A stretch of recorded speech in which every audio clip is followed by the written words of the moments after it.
Olá, hoje a gente vai desvendar um mistério que muita gente enfrenta, o resultado de um exame de sangue.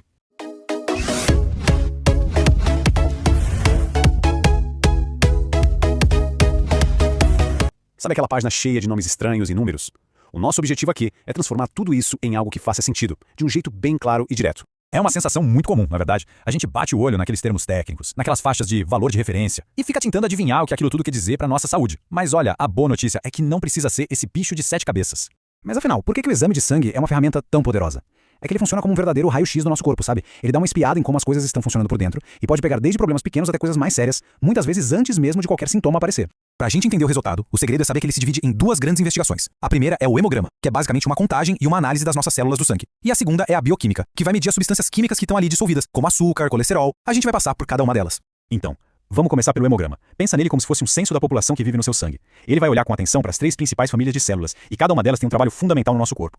E aqui estão os nossos 3 protagonistas. Os glóbulos vermelhos, que a gente também chama de hemácias, são tipo os caminhões de entrega de oxigênio do corpo. Já os glóbulos brancos, ou leucócitos, são o nosso exército de defesa, prontos para lutar contra qualquer invasor. E as plaquetas? Elas são a equipe de reparo de emergência, sempre a postos para fechar qualquer vazamento. Agora, dentro desses caminhões de entrega, a carga mais valiosa é a hemoglobina. É ela, essa proteína, que gruda no oxigênio e leva ele para todo canto. Quando a hemoglobina está baixa, a gente tem o que se chama de anemia. E faz todo sentido, né? Se falta oxigênio, o corpo fica cansado, a pessoa fica pálida. Vamos falar agora do nosso exército. Os leucócitos são os soldados do nosso sistema de defesa. O número total deles, em geral, fica ali entre 4.000 e 11.000 por milímetro cúbico. Se esse número está muito alto ou muito baixo, já é um sinal de que tem alguma batalha acontecendo no corpo.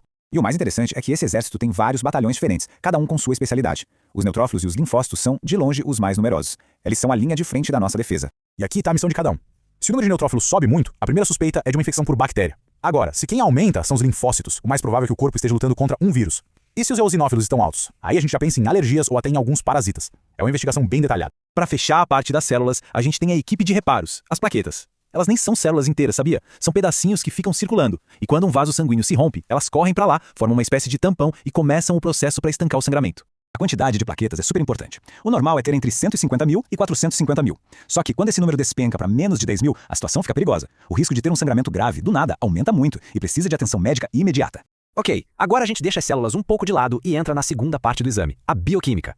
Aqui, a gente não está mais contando células, a gente está medindo substâncias químicas que dão pistas valiosas sobre como os nossos órgãos estão funcionando, tipo o fígado, os rins. Olha, existem dezenas de marcadores, mas 3 são super comuns. A glicose, que é o açúcar no sangue, fundamental para acompanhar o diabetes. O colesterol, com o bom HDL, e o ruim LDL, que ajuda a ver o risco de problemas no coração. E as enzimas do fígado, como a ALT e a AST, que são como um alarme para a saúde desse órgão. E a interpretação aqui é quase um trabalho de detetive. Por exemplo, quando o problema é uma lesão direta nas células do fígado, as enzimas ALT e AST disparam. Mas, se o problema for tipo um entupimento nos canais da bile, aí são outras enzimas que sobem mais, como a fosfatase alcalina e a GGT. São padrões diferentes que guiam o médico. E a análise pode ser ainda mais profunda. A relação entre as enzimas também conta uma história. Por exemplo, na maioria dos problemas de fígado, a ALT sobe mais que a AST. Mas, quando a AST está pelo menos o dobro da ALT, isso acende um alerta forte de que o dano pode ter sido causado por álcool. Certo. Agora a gente chega na parte que talvez gere mais confusão e ansiedade. Os tais valores de referência. O que significa estar dentro do normal e, mais importante, o que significa estar um pouquinho fora.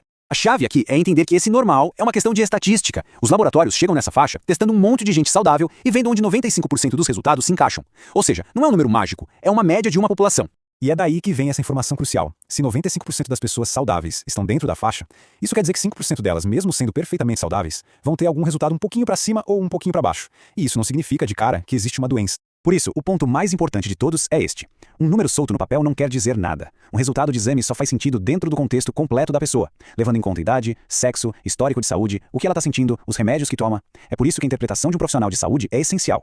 Então a gente chega na nossa conclusão. Depois de toda essa conversa, qual é o jeito certo de encarar um resultado de exame? Qual é a regra de ouro que a gente precisa ter em mente? O caminho ideal é seguir esses 4 passos. Primeiro, claro, receber o resultado. Segundo, dar uma olhada e comparar com os valores de referência, só para ter uma primeira noção. Terceiro, pensar no contexto geral, na sua história. E o quarto passo, o mais importante de todos, sempre conversar sobre os resultados com o médico. No fim das contas, a gente pode pensar no exame de sangue como um mapa bem detalhado da saúde naquele momento. Ele mostra onde estão os rios, as montanhas, talvez alguns obstáculos no caminho, mas ele não define o destino. A grande questão é, quem vai ser o guia experiente para ajudar a ler esse mapa e traçar a melhor rota a seguir?